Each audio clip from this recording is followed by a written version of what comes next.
My phone did not vibrate like a catastrophe. It just hummed once across the kitchen counter, harmless as a fly. The message preview looked like spam at first. Too clean, too confident. And I almost let it sit while the kettle finished its sigh. Then I caught the first 5 words, and the shape of my morning changed. "Miles, I'm filing for divorce," she wrote, as if we were scheduling a haircut. A second message stacked beneath the first, like a quiet echo. "I've taken what I need." The kettle clicked off. The air in my apartment shifted into the sound paper makes when someone tears it neatly down the fold. I am a forensic accountant. That means I spend my days following money the way paramedics follow air. Looking for where it's going, who it's feeding, what it's hiding. I like numbers not because they're pure, but because they're petty. They collect grudges. They remember. And if you line them up and give them a little light, they will narc on anyone. I have testified in rooms where men in suits tried to make math sound like an opinion and watched judges fall asleep on the right side anyway. It's not glamorous. It doesn't get you out of speeding tickets. But it does teach you 2 things. Most people don't know how to learn. How long a day can be, and how honest a receipt is willing to be if you don't interrupt it. I stared at the screen. Ava's name sat at the top like a brand that never fit the product. We had been married 5 years, together 9. We were good at restaurants and bad at weather. We met in Austin under a patio fan that couldn't pretend that August was survivable. She was a PR freelancer who liked to tell people what they meant to say. She could change the temperature in a room just by deciding whether to laugh. I counted that as talent until the day I realized climate control is a form of power.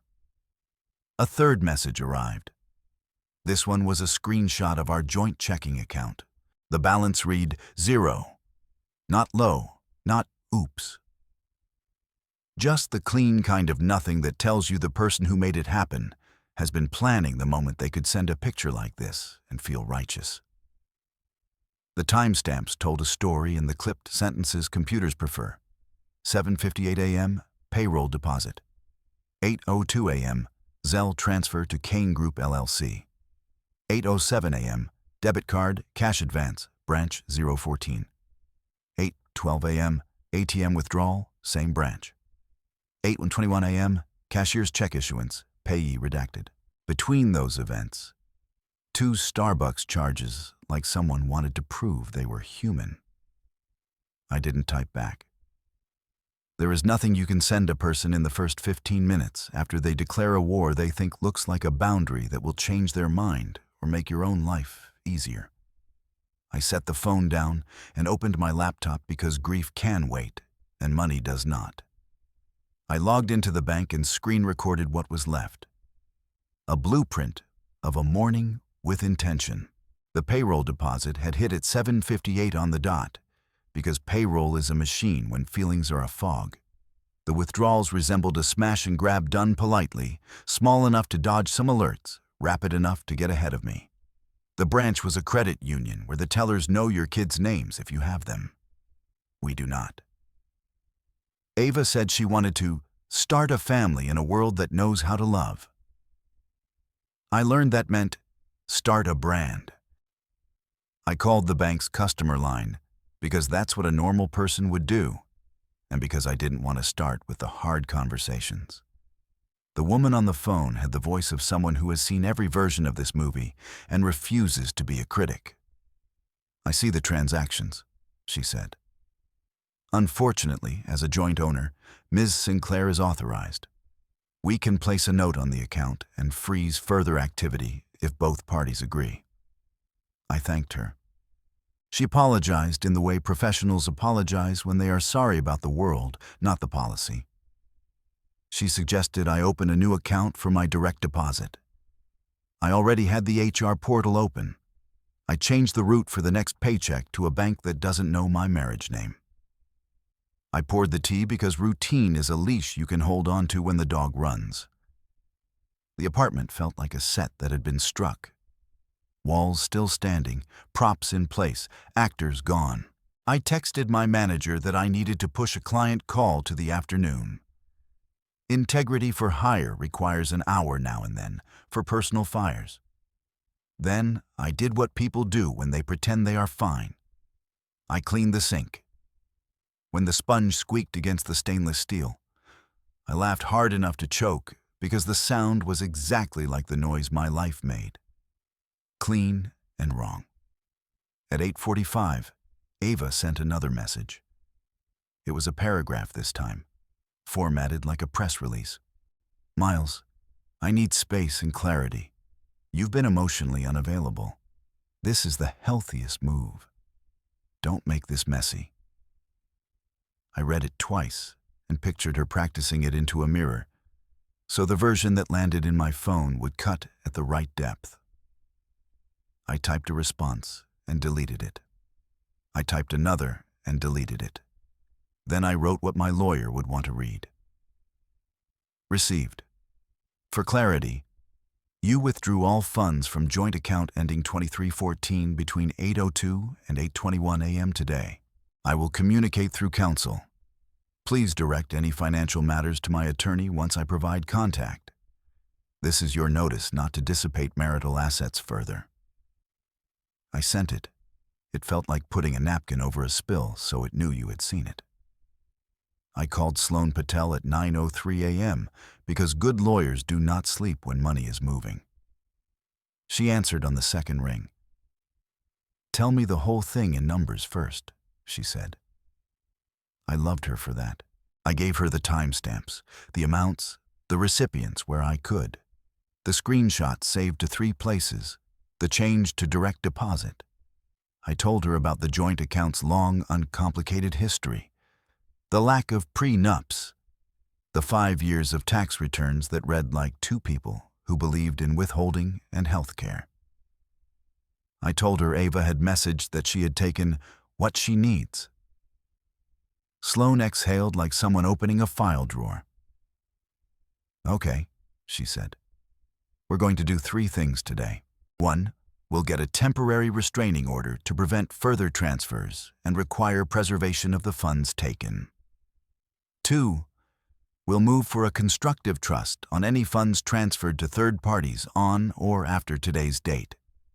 3, we'll file for accounting and fees. You'll send me everything you have. Do not respond to any more messages unless it's to confirm receipt of service. She paused. Are you okay? I said yes, because I am a man who prefers to catalog harm before he feels it. By 11 a.m., Sloan had an ex parte motion drafted that read like a lullaby to anyone who sleeps better when assets are supervised. I printed it out, because I like the weight of paper on days when everything else feels like air. I signed what she told me to sign. A runner with calves like Faith picked it up at my door and ran it through to the courthouse where people in cardigans keep lives from making fools of themselves. Sloan sent me a list of what not to do. Do not call Ava. Do not post. Do not try to negotiate. Do not accept any money back without a written agreement. Do not stop breathing. At noon, I walked to the grocery store because chewing is a form of prayer. The sun over Austin behaved like it had been hired to remind me that heat comes without our consent. A neighbor, Naya Torres, looked up from tying a box to the back of her bike and asked if I'd heard Katy Perry had sold her catalog. I said I hadn't. She looked at my face and the way I wasn't standing and said, "Do you need a lemon?" Nia is the kind of person who believes citrus can cure a marriage. I said yes. She handed me one like a talisman. Put it in your fridge, she said. It'll keep you honest. I laughed like a man who was trying not to leak. When she turned to go, she said, Ava was lugging a duffel earlier. Rory's Tesla was idling. I don't like him. She shrugged. I like you. The lemon got heavier in my hand. Back home, I laid out what I had on the table like evidence in a show that promises a twist you won't guess, and then is surprised when you do. The Zelle transfer to Kane Group LLC. I Googled the name, then added Austin, then added filing. A bare website with stock photos of late people at early meetings. An address in a co-working space. The Secretary of State's business portal showing a manager-managed LLC with... This made me laugh out loud because sometimes cliché goes pro. Rory Kane listed as the registered agent. No ownership listed beyond that. I checked the beneficial ownership report because the new rules make people pretend harder. The form was filed with a name that did not exist and a P.O. box as real as a prayer. I took screenshots. I emailed Sloan. "We may have a false BO report," I wrote, and attached my proof like a child presenting a frog. At 2:14 p.m., the bank app updated. "Hold placed," it said, on one of the transactions. The cashier's check. Reason, review needed. I breathed like someone had opened a window. I knew better than to celebrate. Hold slide. Banks prefer peace to righteousness. But a hold is a hand on a wrist, and I am good with that. I called the branch and asked for a manager. A voice introduced herself as Loretta, and I could hear the institutional memory in her vowels. I told her who I was, what happened, and that my counsel had sent a preservation letter. "Good," she said. "We got it. I can't tell you much, but I can say that we have flagged certain activity and will comply with any court orders and subpoenas." Her voice lowered. "You didn't hear this from me. But it's always interesting who shows up with sunglasses on indoors." At 3:07 p.m., Nueva sent another message. "You can be reasonable now or later," she wrote. "I have support." The word support sat there like a man fixing his tie in a bathroom mirror. I did not answer. I forwarded it to Sloan. She responded with a thumbs-up emoji, which is how she says, "I saw this, and it will be useful ammunition in a theater where performance is discouraged." I turned off my phone and watched the ceiling fan do its slow Texas ballet. In the silence, another sound arrived. Not in my apartment, but in my head. The arithmetic of mornings when you realize you've been living with someone who thinks you are a character in a story they are telling to an audience you do not respect. I tried to remember the first time I felt something under the floor move. Maybe it was when Ava started to narrate our arguments as if she were live blogging them. Maybe it was when she said optics about a friend's miscarriage. Maybe it was Tuesday. The next day, Sloan called to say the judge had signed the temporary order. "It's not the moon," she said, "but it's gravity. Funds in third-party accounts traceable to marital assets are subject to constructive trust pending final accounting. The bank is on notice. We'll serve the order, then serve the co-working address for the LLC. Meanwhile, do not be a movie." I promised her I wouldn't. I put on a shirt with buttons and went to work because money cares that you show up even when marriage doesn't. At the office, I stared at spreadsheets until the cells started to look like tiles in a dream you have when you're trying not to have a nightmare. My colleague Bree stopped by my desk with a paper cup and the kind of smile that says, "I have gossip and empathy in that order." "You look like someone who forgot how to sleep," she said. I told her I was fine. She sat down and leaned in. "I saw Ava's story," she said. "She posted a boomerang of tequila with the first day of the best of my life and a song about freedom. I muted her." I nodded. Bree stirred her coffee without drinking it. "You know, you can love someone and also be relieved to watch them go do their theater somewhere else." In the afternoon, a security guard at the co-working space called Sloan to say a courier was trying to serve papers to a suite that contained a plant and 2 chairs. Sloan sent a process server who enjoys his work too much to be accused of it.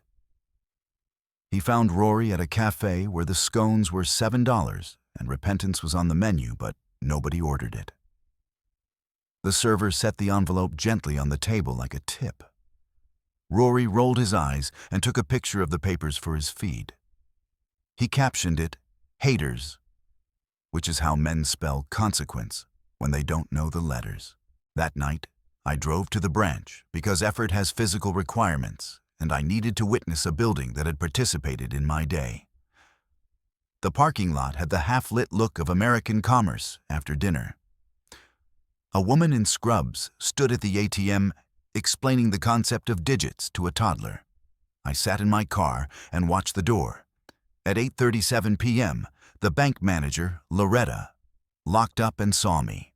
She came over and leaned down so I could see the lines on her forehead from a life where she's had to be the adult in rooms full of people older than her. "Your counsel called," she said, lowering her voice. "We're preserving. The cashier's check is on hold. I can't tell you for what reason. But sometimes people run their moves too fast and leave fingerprints in the wet paint." She patted the roof of my car like she was checking to see if it would hold and walked away. 2 days later, the first twist bloomed like a bruise you didn't know you had. The text from Ava had been scheduled. How do I know? Because I pulled the export from our phone bill and saw the origin time and the delivery time smirking at each other from different columns. That's not proof in a courtroom. It's proof in the kitchen where I feed my anger granola. But then Sloan got a copy of the bank's internal alert triggers for the morning, even if redacted, even if stingy, and their flags sing in a tone I know. Big enough to notice, small enough to sneak. Timed just after deposit. I taped that pattern to the inside of my skull. Opportunistic is a kind of fraud. It may not be criminal, but it's ugly enough to get a judge's attention when you use the right font. Twist 2 came from an unglamorous star. A low-resolution camera pointed at an ATM that has seen more confessions than a church. The bank had the footage. Sloan had asked for it. The footage showed 2 people at the machine during the withdrawal that ate a third of our account. Ava wore the same sunglasses she wears when she wants to be a different woman. Behind her, careful to the point of insulting, stood Rory, holding his phone like a mirror he was checking his soul in. He looked at the camera once, like a small-time actor making sure he was in the frame. Sloan watched the clip twice and didn't say gotcha because she's not 12. She said, "This supports dissipation." I said, "It supports my lemon getting a friend." By the end of the week, one of the transfers had been returned, not because of virtue, but because the routing details didn't pass a sniff test. The cashier's check hold went from review to pending directive. Entre, I bought grocery store champagne and put it back on the shelf because my celebration budget was jokes only. I did laundry like a man who wants every sock to agree with him. I ate tacos from the stand that will never be a brand because it doesn't want to be.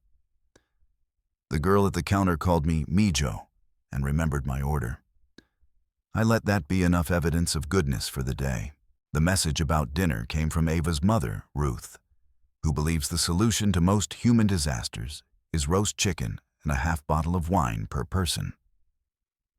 "Sunday at 6, she wrote. "We can be civil." I sent the text to Sloan. She called. "Go," she said. "Bring a witness. Eat if you can. Do not accept anything but food and breath. Say as little as possible. If they try to settle, tell them this belongs on paper, not on a napkin." I laughed. "I'll bring my appetite and my lawyer on my phone." "Bring your appetite and your silence," she corrected. On Sunday afternoon, I breathed on my mirror and watched my face return. Austin did its dust and sun routine. I dressed like a man going to a meal with people who don't know the price of things. Clean shirt, jeans that have a story, shoes that don't ask to be noticed. I put the lemon Nia had given me in the fridge door, because superstition is a vitamin some days. On my way out, I knocked on Nia's door and asked if she would like to accidentally drop off a book at Ruth's at around 6:30. "I can do accidental," she said. "I was born in the theater." Ruth lives in a house that has opinions about vases. The table had a runner in the color of sighing. Ava was already there, hair perfect, makeup catching light like it owed her money. She did not look surprised to see me. Rory arrived 5 minutes later with a bottle of something that thought it was important. He shook my hand with a grip designed to be measured. I didn't measure it. He called me Buddy because he knows my name. We sat. Ruth asked if I had enough spinach on my plate to survive. Ava smiled the way you smile when the camera might be on and you want your good side memorialized. "Miles," she said, "we can do this clean." I nodded. "We can do this on paper," I said. She exhaled one of her patented exasperations. "You don't have to make everything a case," she said. "You already did," I said. She cut her chicken with the precision of someone who has rehearsed this. "I took what I need to start over," she said. "You have always needed less than me." Rory sipped his wine and wore the look of a man who believes he is an extra in a scene he is actually ruining. I didn't look at him because some men require mirrors, and I was not going to be that. I looked at Ava and saw the person I once loved, doing the things she does when she feels alive, telling the world who she is before it gets a chance to tell her. I reached into my pocket and took out a small box. It was wrapped badly.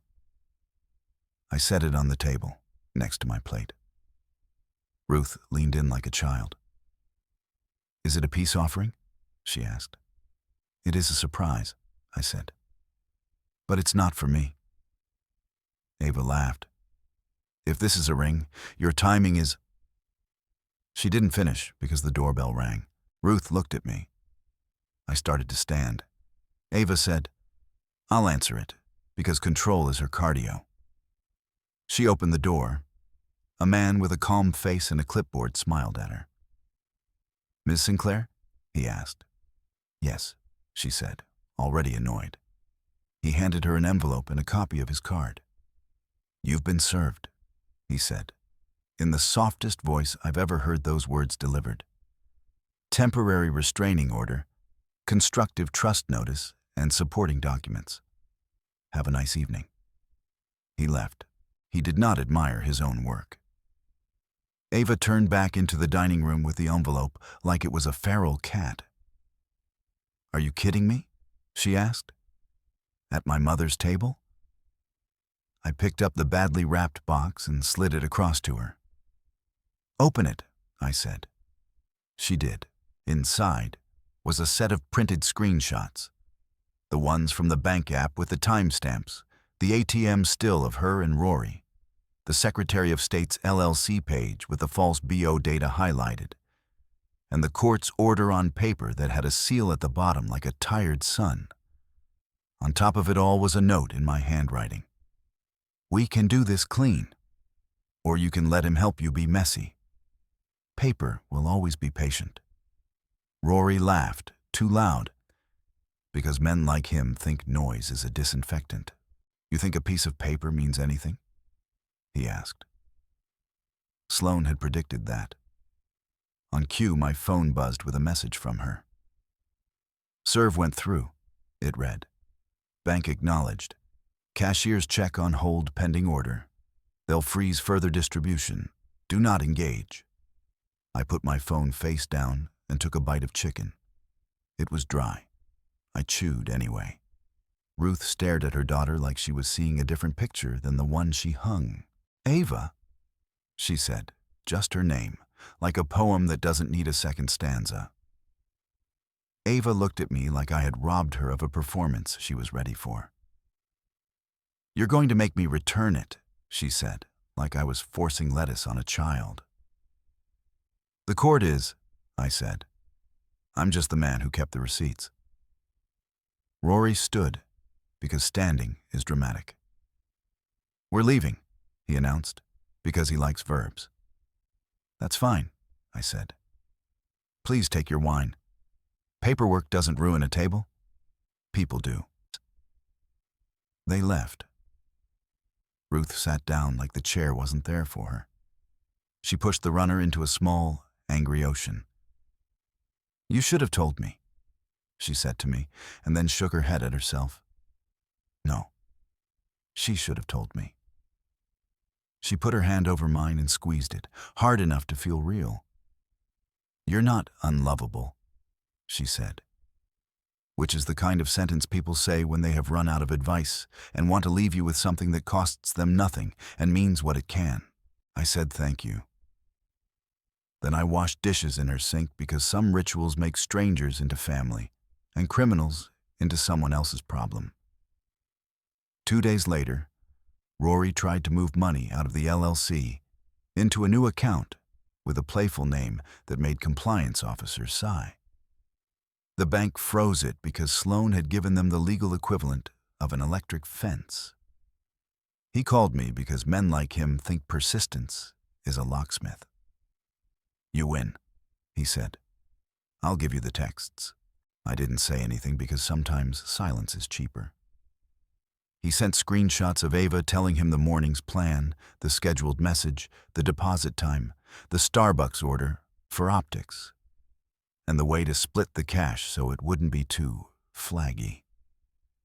He sent them not because he is good, but because he is a coward, and cowards like to be the second person out of a burning room. I forwarded the texts to Sloan, and then put my phone on the table like it was a dog I was training to stay. Sloan filed an amended motion. She wrote it the way a surgeon sutures, steady and unimpressed. Dissipation of marital assets. Misrepresentation on beneficial ownership report. Transfer to insider entity within minutes of payroll deposit. Presence of third party at ATM. Bank holds in place. Requested relief. Immediate return of funds to constructive trust account. Attorney's fees. Sanctions for contempt if any further transfers attempted. The order came back like a bell. Ava had 5 business days to return funds directly or have them pulled through process. The bank moved like a bureaucrat who's been asked to dance and isn't going to make a fool of himself. Money began to come home to a place I didn't know how to welcome it back to. The last fight we had was about socks. She said my socks looked poor. I said her philosophy about kitchen counters was violent. We laughed then and went to dinner and forgot the part where we meant it. I thought about that fight while I watched the numbers roll back the way tide does when it remembers the moon. My mother called to ask if I was eating. I said yes. She said, "Do not make a home for bitterness. It reproduces like moths." I said okay and didn't tell her the lemon got a friend. Ava posted a black square and the words, "Silence is strength." I watched the likes come in from women who don't know me and men who wish I would take the bait. I closed the app and went to work.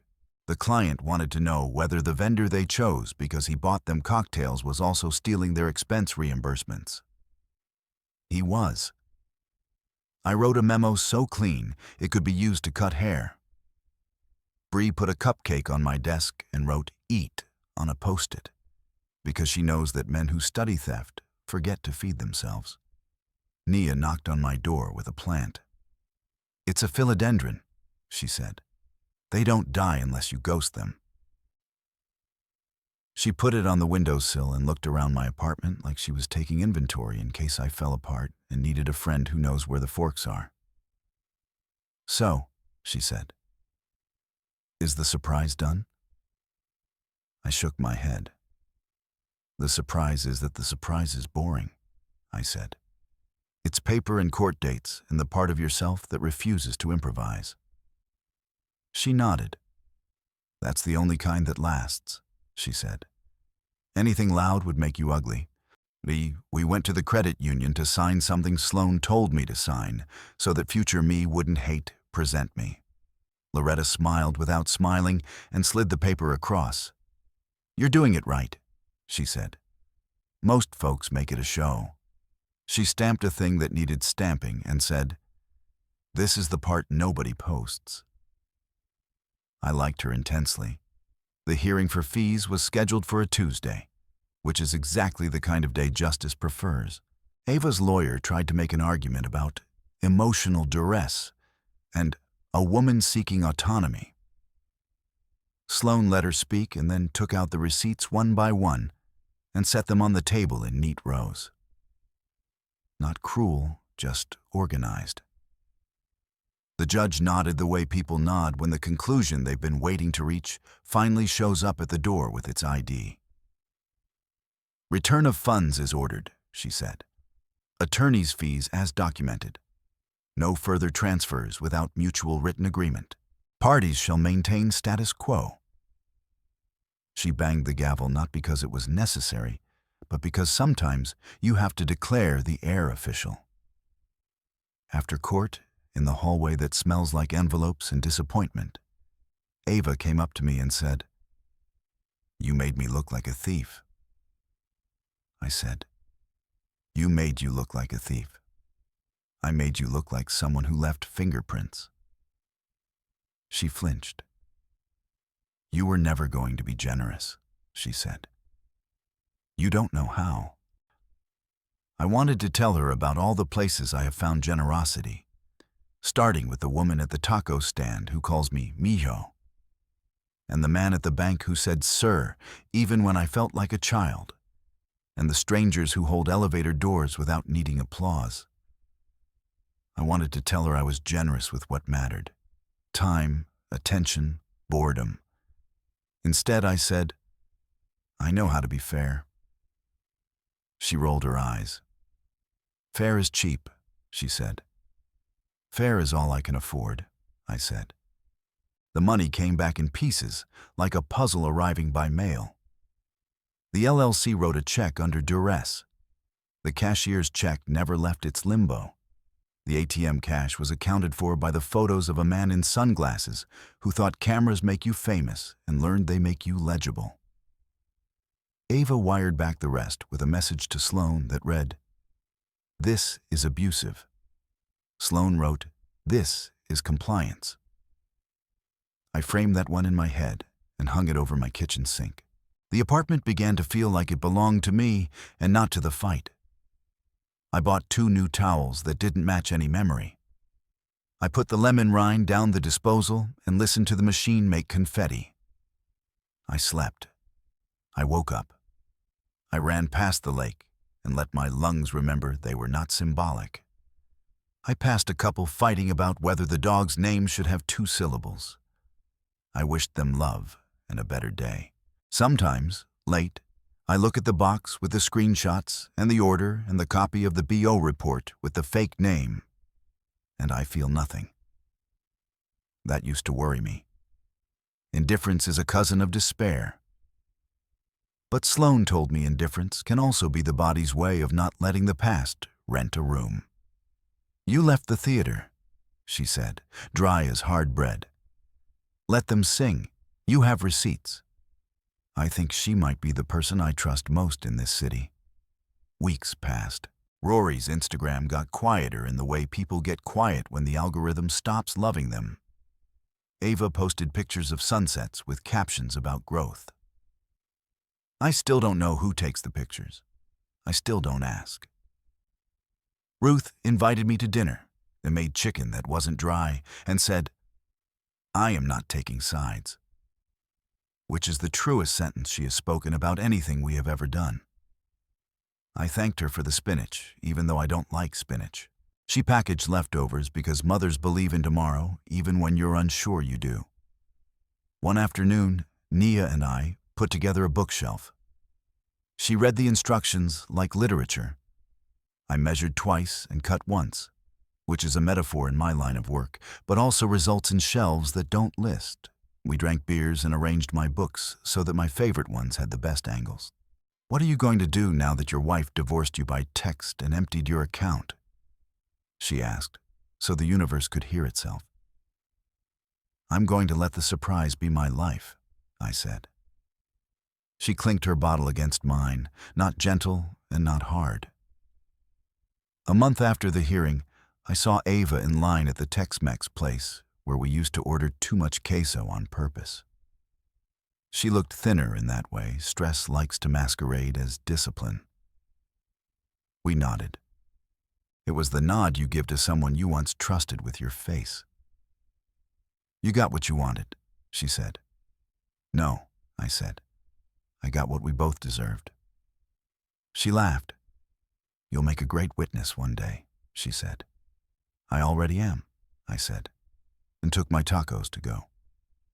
On a Saturday morning with good light, I drove to the credit union with a thank you card addressed to Loretta. I wrote, "Thanks for minding the rules," because rules are the only romance I'm entertaining. She wasn't there, but the teller said she'd pass it along. On my way out, the ATM camera looked at me with its little glass eye, and for once I didn't feel accused. I waved. A teenager in a hoodie waved back because he thought I was weird. He wasn't wrong. If you are waiting for me to say that the surprise was an act of theater, flowers made of subpoenas, a parade of sheriffs, fireworks in the shape of an apology, you're going to be disappointed. The surprise is that the part of me that wanted to burn something down learned to lay brick. The surprise is that the court listened, the bank complied, the papers got stamped, and I didn't have to rehearse a speech for a camera that prefers tears. The surprise is that I liked being boring. It felt like oxygen no one was trying to sell me. The last loose thread pulled itself taut on a Tuesday, when the Secretary of State's office updated the BO report for Kane Group LLC. The fake name was gone. In its place was Rory's, spelled correctly, with an address that put him in an apartment building with terrible reviews. I printed it and taped it inside my cabinet where the coffee goes.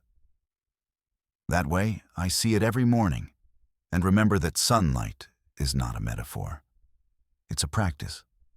One night, when the heat broke and the city remembered breeze, I took the philodendron onto the balcony and told it the story as if it were a friend I didn't have to impress.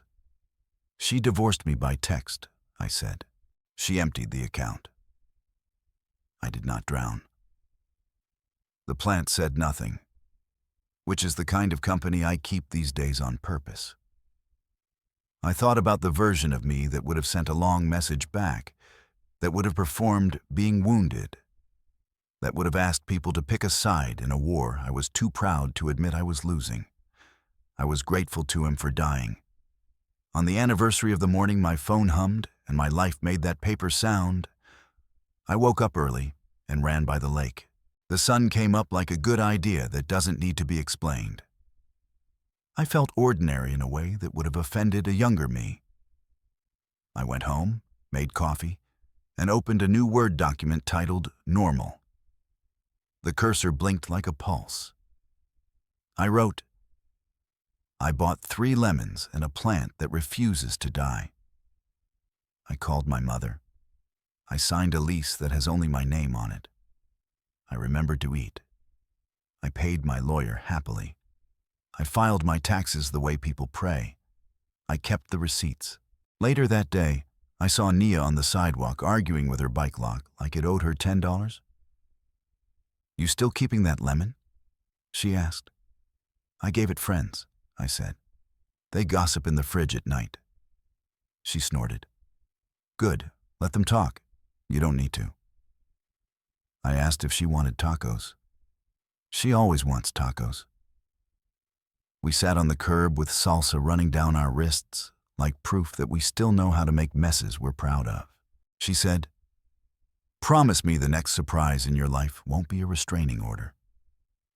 I said, "It will be a quiet Sunday, and the sound my rent makes when it clears." Here is what I will do for her. Forever. I will not lie about what happened. I will not narrate her into a villain so large she takes up the space where my future goes. I will answer her emails with the courtesy we reserve for strangers we prefer. I will wire the money I owe when the decree says I owe it. I will not send roses or rage. If we cross at a light, I will look both ways. If she wants to tell herself a story in which she is rescued, I will not audition. If she gets in trouble again with a man who thinks LLCs are personality traits, I will not laugh out loud. I will put on a clean shirt and go to work. I will teach some other person's spreadsheet how to confess. I will keep the plant alive. I will try not to become a person who used to be generous. On a lark, I signed up for a woodworking class because numbers are not the only thing that can be made true with patience. The instructor had forearms like a lesson plan and a voice that could tell you where to put your thumb without making you feel stupid. He said, "Measure the story you're telling yourself about this board against the actual board." I sanded a piece of oak until it gave up a grain I didn't deserve to see. My hands smelled like dust and possibility for a whole day. That felt like forgiveness. Sometimes, late, I stand in the kitchen and say it out loud so my walls learn the shape of the sentence. My wife divorced me via text message and withdrew all the money in our joint account. The second half comes after the kettle clicks every time. What I did for her was a surprise. Then I put the water over the grounds, pour, wait, drink, and go about the business of being a man who would rather be a receipt than a rumor. If there is a moral, it is not the one you think you came for. It is that permanence is a choice you make with boredom and paper and a plant that refuses to die even when you forget to water it because you were busy remembering your own name. It is that a man can be stripped and still be dressed. It is that lemons, in the right light, look like small suns you can store on a shelf for when you need to remember that you are, in fact, still on the right side of gravity. I know what I am capable of now. I am capable of counting to 10 before I open a message. I am capable of standing in a dining room and letting someone else be dramatic while I eat dry chicken and wait for the doorbell, and do not mistake the sound of paper for thunder. I am capable of carrying on conversations with bankers that end with stamps. I am capable of telling the truth in sentences that do not bite me back. I am capable of quitting a habit I didn't know I had. Needing to be interesting. Once, after class, I watched a kid on a skateboard try the same trick 6 times. He failed, failed, failed, failed, failed, and then landed it so clean, it looked like he had never not known how. He didn't throw his hands up, he just rolled on. That's my plan. Roll on. Keep my knees bent. Look where I'm going. Be surprised by nothing except the way the sun feels like a receipt you can step into any morning you choose. Months from now, when the decree comes through and the paper has all the right signatures and stamps and the clerk's initials that look like they were written in a car, I will buy myself a cheap bottle of champagne and the best tacos in the city. I will text Sloan a photo of the cork like a dork. I will not text Ava. I will not tell the story like a victory. I will say, if anyone asks, that a thing happened and that I did the work, and that the work was worth it not because I won, but because I can sleep. Then I will sleep. This is the last thing I will write about it. That doesn't mean I have forgotten. It means I have remembered enough. It means the lemon did its job. It means the plant has new leaves. It means the receipts have found their folder, and the folder has found its shelf, and the shelf is level. It means a man learned how to be surprised by how little he needs to prove. It means I am still here in a city that bakes its people and cools them off at night with wind and music. It means the morning will hum, the kettle will click, and the message preview on my phone will say something like delivery notice, or neighbor's potluck, or your order is ready. I will be ready too.